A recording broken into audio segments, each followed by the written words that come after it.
Welcome back to another video. जो है वापस एक्सप्लेन करने वाला एक नई सीरीज को डायरेक्ट वीडियो जो है स्टार्ट कर देते हैं। और यहाँ पर हमें सक्सेस ग्रुप के बारे में बताया जाता है, जो कि बहुत ज्यादा फेमस कंपनी कहलाई जाती है, जो कि गेम्स बनाती है, इंटरनेट की सर्विस प्रोवाइड करती है, डिजिटल हार्डवेयर बनाती है, कल्चर कम्युनिकेशन करती है, कुछ भी मतलब जो भी बोलो ये वो करती है। और इसलिए ये कंपनी जो है कुछ ही सालों के अंदर बिलियंस ऑफ युआन वैल्यूएशन तक पहुंच चुकी है। और इसका बहुत ज्यादा अमेजिंग, बहुत ज्यादा जीनियस है, इन्वेस्टर जीनियस माना जाता है। मतलब जिस चीज को हाथ लगाते सोना बन जाता है, वो एमसी यहाँ पर हमें दिखाया जाता है। यहाँ पर इससे जो है रिपोर्टर पूछ रहे होते हैं कि तुम अभी बहुत ज्यादा सक्सेसफुल हो चुके हो, तो क्या तुम बता सकते हो कि तुम कैसे जो इतने ज्यादा सक्सेसफुल हो चुके हो। ऐसे बता रहा था कि मेरा सक्सेस जो है वो बस लक से ही मैंने हासिल कर लिया है, क्योंकि शुरुआत में मेरा ये गोल था कि मैं जो हूँ हार जाऊँ 50,000 युआन। वहाँ पे फिर दिखाया जाता है 2009 यूनिवर्सिटी दिखाई जाती है, जहाँ पर एमसी पढ़ता है। यहाँ पर इसके दोस्त आ चुके थे इसको उठाने के लिए कि क्या हो चुका है, जल्दी करो उठ जाओ, हम लेट हो चुके हैं। आज जो है एसोसिएट डायरेक्टर्स की क्लास है, जल्दी करो हमें जाना है। और यहाँ पर उठ जाते, फिर बता रहा था कि क्लास कौन सी क्लास, जबकि फिर बता रहा था अच्छा तुम उठ चुके हो, जो बता रहा था मेरे पास बता क्या कर रहा है, डरा रहा है। फिर बता रहे थे कि जल्दी करो तुम जो मिस कर लोगे, वरना डायरेक्टर ने पकड़ लिया तो फिर नहीं है। उठ जाते यहाँ पर हमें एमसी का नाम दिखाया जाता है, जो कि 19 साल का स्टूडेंट होता है। और देख रहा होता है इस पूरी जगह को, फिर बता रहा था जरा साल मैं यहाँ पर क्या कर रहा हूँ, क्या ये हो सकता है कि मैं वापस से 2009 में आ चुका हूँ और 10 साल में टाइम में पीछे आ चुका हूँ और मेरे जितने भी पैसे थे खत्म हो चुके हैं। हमसे खुद को टच करता है, फिर बता रहा था भाई मैं ड्रीम नहीं देख रहा हूँ। और जैसे देखता है सामने एक सिस्टम आ चुका होता है, हमसे देख रहा था ये क्या है, और इसकी डिटेल वगैरह सब कुछ आ जाता है, पैसे भी आ जाते हैं। एमसी के पास सिर्फ 433 है। मैं यहाँ पर युआन वगैरह नहीं बोलूंगा, मैं डॉलर में बोलना पसंद करूंगा, या फिर ऐसी आम पैसों में बात कर लेंगे, सही रहेगा। और सिस्टम फिर बता रहे थे कि मैं जो तुम्हें पैसे प्रोवाइड करूंगा होस्ट के लिए, और तुम्हें जो है उन पैसों को लगाने हैं कंपनी के अंदर या फिर जो है कमर्शियल के अंदर और भी चीजों के अंदर जो कि कंपनी के अंदर होते हैं। और सिस्टम ये भी बता रहा होता है अगर तुम जो लॉस कर लेते हो, जितने पैसे तुमने लगाए थे वो जो है तुम्हें तुम्हारे पर्सनल अकाउंट के अंदर आ जाएंगे, और या फिर और भी पैसे रह जाएंगे जो कि एक तरीके से प्रोजेक्ट के लिए दिए जाते हैं सिस्टम की तरफ से कि भाई तुम्हें इतने पैसे लगाने हैं। लेकिन फॉर एग्जाम्पल 50,000 इसे दे दिए जाते हैं, सिस्टम बोलता है कि इतने पैसे लगाने, लेकिन एमसी अगर सिर्फ 30,000 लगा लेता है और 30,000 में काम हो जाते हैं उसका, तो जितने 20,000 बचे हैं वो भी एमसी को मिल जाएंगे। बस बता रहा था कि जैसे मैं एक्सपेक्ट कर रहा था, लगता है कि मैं कोई दूसरे वर्ल्ड के अंदर आ चुका हूँ क्या। और ये सिस्टम जो है मेरे को पैसे भी देगा, लेकिन साथ में मेरे को और भी पैसे देगा अगर प्रॉफिट बनाता है, या फिर अगर पैसे आ जाता हो तभी मेरे को पैसे मिलेंगे। लेकिन यहाँ पर एक और भी कांड होता है, अगर फॉर एग्जाम्पल कंपनी प्रॉफिट करती है और अगर कंपनी कमा लेती है 1 लाख युआन, तो एमसी को सिर्फ जो है उसका 1000 युआन मिलेगा प्रॉफिट, और 99% वो सिस्टम ले लेगा। अब सोचा था कि क्या होगा अगर मैं जो 50,000 ही हार जाता हूँ, इसका मतलब ये कि मेरे को 50,000 मेरे जेब के अंदर मिल जाएगी, जो कि सही है। और फिर बता रहा था कि सही है, मैं जो इस तरीके से बहुत ज्यादा अमीर हो जाऊंगा। यहाँ पर आ जाता है कि प्लीज तुम जो अपनी कंपनी का नाम एंटर कर दो, और बता रहा था कि मैं कंपनी का नाम जो है सक्सेस रख दूंगा। और सोच रहा होता है कि भाई पैसे हारना तो बहुत ज्यादा इजी है मेरे लिए, मतलब कमाने से तो लूज करना ही बेहतर होगा मेरे लिए। यहाँ पर आ जाता है कि तुम्हें 14 दिन मिल चुके, तुम्हें 14 दिन के अंदर ये पैसे लगाने हैं। अगर तुम जो हो नहीं कर लेते हो ये पैसे वगैरह, जो कोई चीज पब्लिश करनी होती है लेकिन टाइम गुजर जाता है 14 दिन से ज्यादा, तो टाइम जो है तुम्हारे लिए बढ़ सकता है। और सोच रहा था कि मेरे को पता है कि अगले 10 साल के अंदर क्या होने वाला है, अगर मैं जो हूँ उनको रखूँ अपने प्रोजेक्ट के अंदर तो मैं जरूर बहुत ज्यादा पैसे हार सकता हूँ। और सोच रहा था कि भाई मेरे को क्या प्रोजेक्ट सुनना पड़ेगा, और डायरेक्ट जो है एमसी के माइंड के अंदर मीटिंग चल रही होती है एमसी की आपस में। यहाँ पर आ जाते कि चलो पहले जो है हमें पैसे लूज करने पड़ेंगे, चलो स्टार्ट कर लेते हैं। और किसको जो है बोलना है, ये फिर बता रहा था कि मैं एमसी बता रहा था, बोलो अरे फिर बता रहा होता है यहाँ पर सिस्टम ने भी बहुत सारे रिस्ट्रिक्शन लगा दिए, मैं जानबूझ के भी पैसे हार नहीं सकता हूँ, अगर ऐसा करूंगा तो सिस्टम मेरी एल लगा देगा। और यहाँ पर आ जाता है कि फ्लिपिंग तुम नहीं कर सकते हो, इलीगल फाइनेंस भी नहीं कर सकते हो, और तुम जो हो मार्केट में भी पैसे वैसे नहीं लगा सकते हो, रीसेलिंग वाले सप्लाईज का भी नहीं कर सकते हो, और ना ही डिजिटल करेंसी ले सकते हो, मतलब क्रिप्टो भी नहीं ले सकते हो। जो चीजें एमसी ने सोची थी वो कुछ भी नहीं कर सकता है। और सोच रहा था कि यार सिस्टम ने मेरे लिए लूप होल छोड़ा ही नहीं है, अगर मैं कुछ कांड भी करूंगा तो मेरे को पनिशमेंट मिलने वाली है। और सोच रहा था कि वैसे भी ये वर्ल्ड जो इतना ज्यादा डिफरेंट नहीं है, मतलब 10 साल पहले जिसमें था उससे, लेकिन यहाँ पर टेक्नोलॉजी जो है वो काफी ज्यादा डेवलप हो रही है बहुत ज्यादा तेजी से। तो मुझे पता है कि यहाँ पर कॉपीराइट प्रोटेक्शन भी बहुत ज्यादा खतरनाक है, वैसे इस वीडियो पे स्ट्राइक ना आ जाए बस। एमसी अपने ही माइंड को दूसरे वाले को बता रहा था कि किस तरह का हम जो है घुस जाते हैं गेमिंग के बिजनेस के अंदर। और ये फिर बता रहे थे कि गेम बिजनेस के अंदर, एमसी बता रहे थे कि हाँ गेम बिजनेस के अंदर जो है कैसे पैसे जो है मतलब जलाए जाते हैं, एक तरीके से इतने ज्यादा पैसे फूके जाते हैं गेम के अंदर, अगर थोड़ा बहुत चेंजिंग भी गेम के अंदर कर ली तो पूरा गेम जो है क्रैश हो सकता है। ये फिर दूसरा बता रहे थे कि हाँ ये सच है कि अगर कोई कंपनी जो है फेल हो जाती है वो अपने एसेट्स वगैरह चीजें वगैरह बेच के प्रॉफिट कमा सकता है, एक तरीके से लॉस से निकल सकता है। लेकिन अगर कोई गेमिंग कंपनी फेल हो जाती है तो कोड वगैरह बेच के जो है कुछ भी नहीं हो सकता है, क्योंकि कोई भी कंपनी तुम्हारे गेम का कोड नहीं लेने वाली है। और सोच रहा था कि वैसे भी मेरे को पता है 10 सालों के अंदर क्या होने वाला है। वैसे बता रहे थे कि वैसे भी हमें पता है कि अगले जो है कुछ सालों के अंदर कौन से गेम आ रहे हैं, तो हम उन्हें अवॉइड करेंगे, प्रॉफिट नहीं बनाएंगे, लॉस ही करेंगे। ये फिर बता रहे थे हाँ, और फिर सब बता रहे थे कि ठीक है गेम बनाएंगे। और ये फिर बता रहे थे कि चलो हमारे पास स्टेप है, पहला स्टेप ये कि हम जो गेम बनाएंगे, दूसरा स्टेप ये कि हम जो पैसे हार जाएंगे उस गेम पे और वो जो है हमारे पैसे हो जाएंगे, तीसरा स्टेप ये होगा कि भाई बहुत ज्यादा पैसा कमाएंगे जितना मैं चाहूँ। और फिर बता रहे थे कि चलो सेटल हो चुका है। और सोच रहा था कि हाँ भाई गेम बनाना है, और सोच रहा था कि इस लाइफ के अंदर अगर मुझे जो अमीर होना है तो मुझे ये गेम्स वगैरह ही बनाने पड़ेंगे जिससे मैं पैसे हारूं। यहाँ पर एमसी लग जाता है काम करने में। और फिर बता रहा था कि मैं एक्सपेक्ट नहीं कर रहा था कि काफी ज्यादा हार्ड होगा एक गेम को बनाना, ऐसे बता रहा था। लेकिन फिर भी मेरे को इतनी ज्यादा मेहनत नहीं करनी पड़ रही है, ऑनलाइन मार्केट के अंदर मुझे रिसोर्सेज मिल रहे हैं, उसको खरीद के मैं अपना गेम बना रहा हूँ जैसे कि कोई एडिटर की तरह होता है। और बस मेरे को क्या करना है, इसको रिलीज ही करना है। अगर तुम्हें नहीं पता तो अक्सर प्ले गेम्स पे चले जाते हैं, वहाँ पर भी पूरा गेम बिल्डिंग का चीज है, लेकिन वहाँ पर भी तुम्हें हर गेम की चीज खरीदनी पड़ेगी, जो कि फॉर एग्जाम्पल गाड़ियों के मॉडल हो गए और घर हो गए, बच्चियां होंगी, उन सब के मॉडल तुम्हें खरीदने पड़ेंगे। और इसे बता रहा हूँ तो इस पे अगर 50,000 डॉलर मैं लगा लेता हूँ और भले घटिया गेम होगा तो मैं बहुत ज्यादा पैसे इससे कमा लूंगा 2 हफ्तों के अंदर ही। रुको जरा, 20,000 डॉलर इसने लगा दी गाड़ी की स्किन को खरीदने में। वैसे डॉलर नहीं है, युआन है, वो काफी ज्यादा सस्ता होता है वैसे देखा जाए तो। यहाँ पर सा डेजर्ट और जितने भी सीनरीज वगैरह होते हैं वो भी ले लेता है, उस पर 23,000 लगा लेता है और साथ में कुछ सॉन्ग्स वगैरह लगा लेता है 6,000 पे और फिर जो है 1000 बच जाते हैं और उसके अंदर रैंकिंग फंक्शन भी डाल देता है। बस बता रहा था कि काफी ज्यादा सिंपल लग रहा है और मेरे को लग रहा है कि कोई ना कोई चीज जो इसके अंदर मिसिंग कर रही है और ये बहुत ज्यादा सिंपल सा गेम है ड्राइविंग सिमुलेटर टाइप का। क्या पता अगर मैं इसे पोस्ट करूँ बेचने के लिए तो कंपनी ही अप्रूव ना करे बेचने के लिए। और इसे सोच रहा था कि प्लेयर को ऑलमोस्ट 8 घंटे इस गेम को खेलना पड़ेगा एक स्टेज को पार करने के लिए और हमेशा जो है टर्न वगैरह भी आता रहेगा कभी भी अचानक से और ये जो है सही रहेगा ऐसा लग जाता है गेम को बनाने में। और इसके साथ 2 घंटे बाद फिर बता रहा था कि फाइनली कोई चीज बन चुकी है जो कि सही है और ये जरूर पास हो जाएगा ऑडिट में, मैं इस गेम को पोस्ट कर पाऊंगा और ये इस गेम को चलाने लग जाता है और काफी ज्यादा देर से चलाता है। एमसी यहाँ पर काफी ज्यादा बोर हो जाता है, सोच रहा था कि सच में साला ये गेम मैंने बना दिया है, ये काफी ज्यादा बोरिंग है। और फिर बता रहा था कि हाँ ये जो है सही हो सकता है, इससे मैं आराम से पैसा अपना कमा सकता हूँ हार के। और सोच रहा था कि जितने लोग ये गेम खरीदेंगे वो साला वो मेरे को गालियां वालियां भी देंगे, तो इसकी मदद से ये गेम जो है कभी भी पैसे कमा नहीं पाएगा जो कि मेरे लिए सही रहेगा। और हमें वापस से यूनिवर्सिटी का डोम रूम दिखाया जाता है, यहाँ पर सारे लोग जो है लगे होते हैं गेम्स वगैरह खेल रहे होते हैं। एमसी को बता रहा था कि तुम सच में जो हो ये क्लासेस स्किप करोगे क्योंकि आज भी तुम नहीं आए थे क्लास को अटेंड करने के लिए। और बता रहा था ज्यादा बातें मत कर, हमें जो है गेम खेलना है और ये जो लगे होते हैं इस गेम को खेल रहे होते हैं लेकिन यहाँ पर हार जाता है एमसी। और सोच रहा था कि क्या मैं वापस हार चुका हूँ, सारे लोग एमसी को नूब नूब बोल रहे होते हैं। और फिर हमें एमसी के फ्रेंड के बारे में भी बताया जाता है कि ये जो है एक तरीके से बहुत ज्यादा सीरियस होता है, ये कुछ भी करता है इसलिए इसका रिजल्ट जो है वो थोड़ा सा अच्छा होता है लेकिन बहुत ज्यादा अच्छा भी नहीं होता है और ये गेमिंग में भी इतना ज्यादा बुरा नहीं है। और ये वापस गेम खेलने लग जाते हैं और थोड़ी देर बाद फिर एमसी बता रहा था चलो मैं जा रहा हूँ सोने के लिए, मेरे पास टाइम नहीं है। और इसके साथ यहाँ पर जो है सोने लग जाता है और एमसी सोच रहा था कि भले मैं गेम जो हूँ हार चुका हूँ लेकिन मैंने जो गेम लॉन्च करना है वो भी पैसे लूज कर लेगा और मैं आराम से बहुत ज्यादा पैसे कमा लूंगा। और सोच रहा था कि फिर अपने मजे की चीजें लूंगा, बहुत ज्यादा पैसा $50,000 मेरे को मिल जाएगा। और हमें दूसरी साइड पे एक अपार्टमेंट दिखाया जाता है जो कि गेमिंग स्ट्रीमर होता है। फिर बता रहा होता है कि आजकल कोई भी अच्छा गेम जो है आ नहीं रहा है और मेरे को अच्छे व्यूज भी नहीं आ रहे, लेकिन डायरेक्ट इसे जो है एमसी का गेम मिल जाता है। फिर बता रहा था कि ये क्या गेम है और फिर बता रहा था कि क्या ये सिर्फ $1 का है। यहाँ पर ये भी लिखा होता है ये जो है ऐसा ड्राइविंग सिमुलेटर गेम है जिसमें तुम जो हो क्वेश्चन करोगे अपने लाइफ कर। ये सोच रहा था अच्छा चलो मैं देखना चाहता हूँ कि ये $1 का गेम जो है कैसे मेरे को रिकंसिडर करेगा मेरी लाइफ की चॉइसेस पे, जो कि मैं ये गेम खरीदूंगा। और ये देख लेता है ये गेम बहुत ज्यादा घटिया होता है, इसके जो FPS और जितने ग्राफिक होते हैं वो बहुत ज्यादा घटिया होता है। और फिर बता रहा था कि ये देखो इसकी कंट्रोल भी बहुत ज्यादा घटिया है और ये गाड़ी बहुत ज्यादा शेक हो रही होती है। और फिर बता रहा था कि ये साउंड इफेक्ट जो है वो भी अच्छे नहीं है और कोई ये ऐसा बंदा है जो कि बहुत ज्यादा घटिया गेम बनाने में बहुत ज्यादा माहिर है। और फिर सोच रहा था कि यार मेरे को क्यों ऐसा फील हो रहा है जैसे कि मैं काफी ज्यादा टाइम से इसको चला रहा हूँ। और फिर बता रहा था कि चलो और 10 मिनट में इस गेम पे लगा लेता हूँ, देखता हूँ कि मैं पार कर लेता हूँ कि नहीं इस लेवल को। और टाइम गुजर जाता है, इसकी हालत खराब होती है। और फिर बता रहा था कि साला मैं हूँ कौन, मैं कर क्या रहा हूँ, साला मैं ये गेम क्यों खेल रहा हूँ। और ये बस इसी को ड्राइव करते हुए जा रहा होता है और सोच रहा था कि बस सामने जो है कभी कभार टर्न वगैरह आ जाते हैं और इसमें कुछ भी नहीं है गेम के अंदर। और सोच रहा था कि रुको सर मेरी लाइफ भी इसी तरीके से है, मतलब कुछ भी इंटरेस्टेड नहीं है उसमें। और फिर बता रहा था कि चलो मैं गेम को रख लेता हूँ तो बाद में एक्सप्लोर करूंगा इसे, लेकिन जैसे पोस्ट करने का ट्राई करता है गेम रुक ही नहीं रहा होता है। फिर बता रहा था कि क्या साला ये गेम है क्या, इसमें जो है गेम को पोस्ट करने का बटन ही नहीं है और डायरेक्ट गाड़ी क्रैश हो जाती है और यहाँ पर आ जाता है कि गेम और हो चुका है, ट्राई अगेन कर। सोच रहा था कि साला 30 मिनट मैंने लगा दिए और साला ये गेम बता रहा है ट्राई अगेन। और ये और जरा गुस्से के अंदर आ जाता है और फिर बता रहा था कि बस तू वेट कर, जब मैं ये खाना खा लूंगा तेरे को मैं अपने चैनल का कंटेंट बना लूंगा। और इसी के साथ 2 हफ्ते गुजर जाते हैं और हमें एमसी का डॉम रूम दिखाया जाता है जो कि एमसी अपने ही गेम के बारे में सुन रहे होते हैं, रिव्यूज के बारे में कि तुम्हें 8 घंटे तक बस ड्राइविंग करनी है और रोड पे नजर रखना है, तुम्हें और कुछ भी नहीं करना है। अगर तुमने कुछ भी मिस कर दिया तो तुम जो हो मारे जाओगे और तुम्हें वापस से गेम शुरुआत से खेलना पड़ेगा। और ये जो है खेला होता है sweet potato network, YouTube channel होता है इसका। और जब ये गेम को कंप्लीट कर लेते हैं 8 घंटे लगा लेते हैं, यहाँ पर आ जाते हैं कांग्रेचुलेशन तुमने जो है पूरे 8 घंटे तुम्हारे लाइफ के वेस्ट कर लिए इस गेम पे। और ये डायरेक्ट जो है गुस्से होता है। फिर बता रहा था कि मेरे को पता था ये गेम बताने का ट्राई कर रहा था कि अगर तुम खेलोगे तो अपनी लाइफ के चॉइसेस पर क्वेश्चन करोगे कि तुम्हारी लाइफ किस तरीके से है और तुम अपनी लाइफ के साथ कर क्या रहे हो। और यहाँ पर सारे लोग भी बता रहे थे हाँ सच में मैं भी अपनी लाइफ के मीनिंग को क्वेश्चन कर रहा हूँ कि साला हम कर क्या रहे हैं। हम सोच रहा था कि साला ये जो घटिया गेम है अचानक से सीरीज कैसे बन चुका है और ये इस पे वीडियोस वगैरह बना रहा है और यहाँ तक इसके व्यूअर्स भी जो है वो भी इसको देख रहे हैं, चल क्या रहा है मेरे को गोड बचा दे। और यहाँ पर एमसी फिर जो है डायरेक्ट कमेंट करने लग जाता है कि मैं ही हूँ जिसने इस गेम को बनाया है, वही गेम डेवलपर हूँ, मैंने जानबूझ के ये इस गेम को जो है घटिया बनाया है ताकि मैं चाहूँ कि कोई भी इस गेम को खरीदे नहीं, तो भाई इस गेम को मत खरीदना, किसी भी काम का नहीं है। तो सारे लोग फिर बता रहे थे कि क्रिएटर भी यहाँ पर आ चुका है, लेकिन एमसी को बता रहे थे कि तुम्हें चिंता नहीं करनी चाहिए क्योंकि हम इसी तरीके से गेम को ढूंढ रहे थे जो कि हमारी लाइफ की चॉइसेस पर क्वेश्चन कर ले। और हाँ वैसे भी ये $1 का है तो कौन से ज्यादा पैसे, मेरे पैसे ले लो, मेरे को बाय करना है। और एमसी सोच रहा था कि जरूर इस वर्ल्ड के अंदर कुछ ना कुछ गलत हो चुका है, यहाँ पर हो क्या रहा है या फिर साला मैं ही पागल हो चुका हूँ यहाँ पर। और एमसी सोच रहा था कि साला इतना सारा घटिया गेम टाइप का मैंने बना रखा था लेकिन एक स्ट्रीमर ने उठा दिया, वो स्ट्रीमिंग करने लग गया, अब और लोग भी जो है इसको खरीदने लग चुके हैं, साला हो क्या रहा है। यहाँ पर डायरेक्ट पैसे आ जाते हैं, सिस्टम के पास 1,25,000 होते हैं और एमसी के पास सिर्फ 900 रुपए होते हैं। और एमसी सोच रहा था कि क्या मेरे को 50,000 मिलते थे, वो जो इस तरीके से जा चुके हैं। वापस यहाँ पर मीटिंग शुरू हो जाती है एमसी के ब्रेन के अंदर। फिर बता रहे थे कि आज जो है अनाउंस करो इमरजेंसी मीटिंग। और फिर बताता है कि मैंने एक्सपेक्ट भी नहीं किया था कि इतना ज्यादा घटिया टाइप का गेम जो है इतना ज्यादा बिक जाएगा। अच्छा बता रहे थे कि टोटल इस गेम की कॉपीज जो है 75,000 बिक चुकी है और अगर प्लेटफॉर्म की फीस निकाली जाए तब भी हमें प्रॉफिट 70,000 का हुआ है। और जहाँ तक कन्वर्सेशन रेट देखा जाए इतने ज्यादा प्रॉफिट मेरे को मिलेगा तो मैंने सिर्फ जो है 700 रुपया कमाया है ये सारा काम करके। दूसरा फिर बता रहा था बस अब क्या करें, अब रो तो नहीं सकते हैं, जो होना था हो चुका है और हमें डिस्कस करना चाहिए, हमें जो अगले 50,000 मिलेंगे उसके साथ हम क्या करेंगे। ये फिर बता रहे थे कि कैसा रहेगा, किसी को हम बता देते हैं हेल्प करने के लिए। और ये सारे यहाँ पर बातें कर रहे होते एक दूसरे से। और फिर बता रहे थे हाँ कैसा रहेगा, हमारे पास एक सही बंदा है हमारे साथ ही। ये फिर बता रहे थे हाँ हम जो किसी बंदे को हायर कर लेंगे। ये शायद से अपने एक फ्रेंड के बारे में बात कर रहे होते कि वो कभी भी एक चीज को कंप्लीट नहीं कर पाता है, तो कैसा रहेगा उसे हम हायर कर लेते हैं और इसी के साथ एमसी का वही दोस्त जो है आ जाता है। आज बता रहे थे तुम सही टाइम पे यहाँ पर आ चुके हो और फिर बताते कि तुम मेरे अकेले ही हो।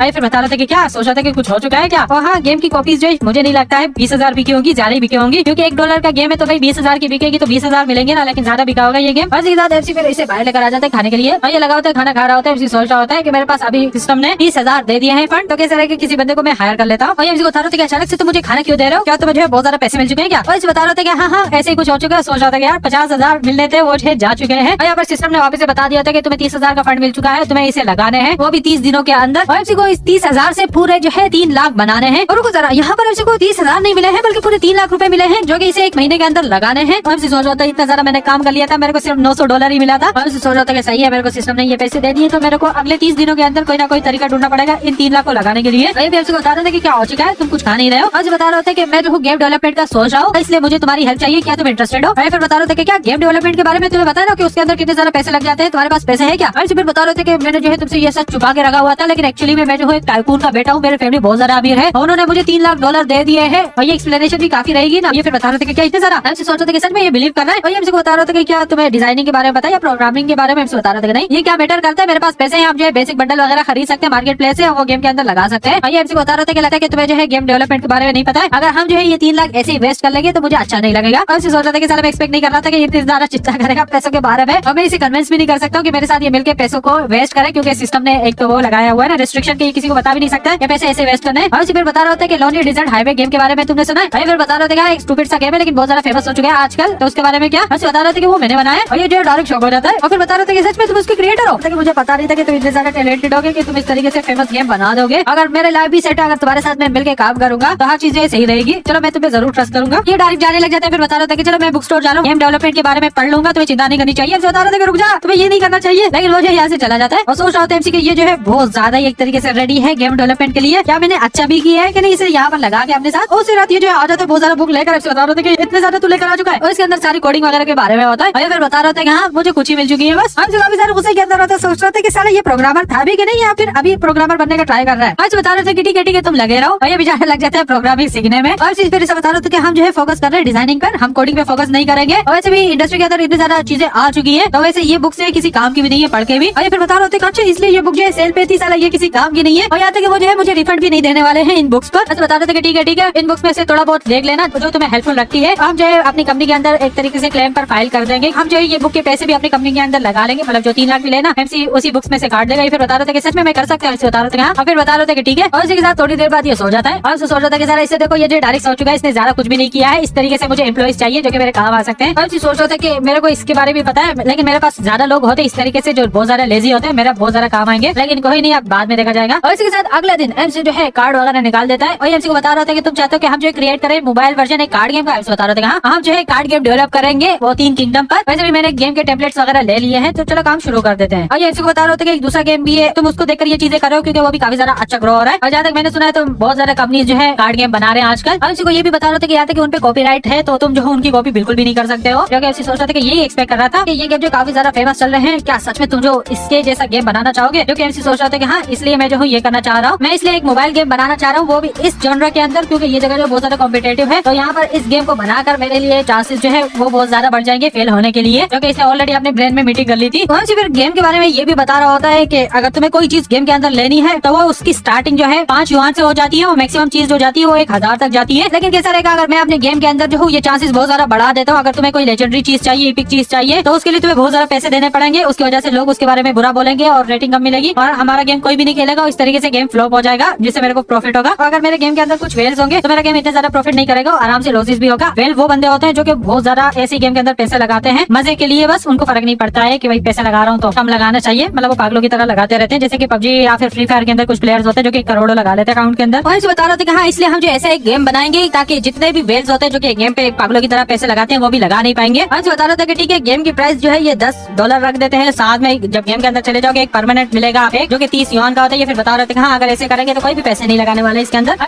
इसलिए ये चीजें कर दी होती है ताकि एक तरीके से गेम बहुत ज्यादा एक्सपेंसिव हो जाए, हर कोई खरीदेगा नहीं। लेकिन अगर कोई ये गेम खरीद लेते हैं उसे एक बैग मिलेगा उसके अंदर, उस बैग को खरीदने के बाद वो गेम में कुछ भी खरीद नहीं पाएगा। लेकिन इसलिए कुछ लोग गुस्सा होंगे कि भाई ये गेम पैसे क्यों मांग रहे हैं इतने ज्यादा गेम को खेलने के लिए, ये बहुत ज्यादा स्टूपिड गेम है। लेकिन जब वो गेम खरीद लेंगे तो उनको पता चल जाएगा कि भाई गेम के अंदर अंदर और तुम पैसे लगा भी नहीं सकते हो एक पैक खरीदने के बाद। अब सोच रहे थे कि मैं जीनियस ये प्लान जो है सही रहेगा, जब KFC यहाँ पर बना लेता है। फिर बता रहा था कि ये गेम जो है इसके टेम्पलेट्स ले लिए। टेम्पलेट एक तरीके से बोले तो एसेट्स होते हैं, जैसे कि दीवारों के कलर वगैरह हो गए, गाड़ियों के कलर हो गए, घरों के कलर हो गए, उनके मॉडल्स हो गए, उसके बारे में बोल रहा है। और ऐसे दोस्त भी बता रहा होता है कि अच्छा ये गेम के टेम्पलेट ऐसे लगते हैं। भाई हमसे बता रहे थे रुको जरा, तुमने ये टेम्पलेट खरीद लिया है, ये तुमने $1 लाख के खरीद लिए ये टेम्पलेट गेम के लिए। हमसे बता रहे थे कि हाँ ये इतने ज्यादा नहीं थे, थोड़े से तो थे। हमसे सोच रहे थे कि साला 1 लाख ही सिर्फ लगा पाया, जो कि बहुत ज्यादा चीप था। मेरे को और भी ज्यादा पैसे लगाने थे लेकिन लगा ही नहीं पाया। हमसे बता रहे थे कि चलो टेम्पलेट हमने खरीद लिया, आगे जो है हम स्क्रीन वगैरह ऐड करेंगे, UI ऐड करेंगे, इफेक्ट्स वगैरह ऐड करेंगे, कार्ड्स वगैरह करेंगे, और भी चीजें करनी है। और ये लड़का बता रहे थे कि अच्छा अभी हमें और भी पैसे लगाने हैं। और ये फिर बता रहा होता है MC को कि जो एड्स वगैरह है उस पे कितने पैसे लगाएंगे हम। और फिर बता रहा होता है कि 30,000 मैं जो हूँ सिर्फ म्यूजिक वगैरह पे लगा दूंगा और साउंड इफेक्ट पे, साथ में 10,000 जो है और चीजों पे लगा दूंगा, और जितने और बचेंगे पैसे वो आर्ट्स वगैरह के अंदर सब पैसे लगा देंगे। और वो दूसरा MC का दोस्त बता रहा था कि साला मेरे को आइडिया नहीं है, इतने ज्यादा रिच है, पता नहीं कहाँ पैसे लगा रही है। और सारी चीजें अरेंज कर लेता है। फिर बता रहा था कि जरा इसे देखना। और फिर बता रहा था कि जितने भी और रिक्वायरमेंट है वो जो है मैं फुल कर दूंगा, और साथ में इंपॉर्टेंट चीजें जैसे कि कैरेक्टर की रिक्वायरमेंट्स होगी और भी चीजें होगी वो तुम कर लेना। और फिर MC बता रहा था कि मैंने कुछ ही टीवी शोज वगैरह देखे जो कि हम किंगडम पे गेम बना रहे हैं, तो मुझे कैरेक्टर के बारे में ज्यादा नहीं पता है, मिस्टेक ना हो जाए। जबकि MC बता रहा था कि तुम्हें चिंता नहीं करनी चाहिए, जैसा भी बनाने बना लो, मैं तेरे पे बिलीव करता हूँ। फिर बता रहा था कि ठीक है। और सोच रहा था अगर इसको जो है पता होता है इन चीजों के बारे में तो मैं कभी भी इसे ये काम नहीं देता करने के लिए, इसलिए दे दिया ताकि ये सही से करे ना और फेल हो जाए। और थोड़ी देर गुजर जाती है। फिर बता रहा था कि मेरे को आइडिया नहीं है कि कहाँ से स्टार्ट करो। इसे बता रहा था कि रिलैक्स कर लो, और कैरेक्टर जैसे दिखेंगे वो जो है आर्टिस्ट डिजाइन करेगा, और तुम बस उन्हें आइडिया दे दो कि उन्हें क्या करना है। और ये यहाँ पर MC से काफी सारा और कैरेक्टर्स के बारे में बता रहा था कि क्या मैं इसे ऐड कर सकता हूँ, क्या इसे ऐड कर सकता हूँ। बता रहा था हाँ। और ये जो एक दूसरे कैरेक्टर को ऐड करने का बोल रहा था कि ये जो है सही रहेगा ऐड करने के लिए। आज बता रहे थे कि तुम बहुत ज्यादा इनक्रेडिबल हो, तुम्हें ये करना चाहिए। और यहाँ पर MC को कुछ और लग रहा होता है और वो कुछ और डिजाइन करने का सोच रहा होता है, क्योंकि MC को लग रहा होता है कि वो इस तरीके से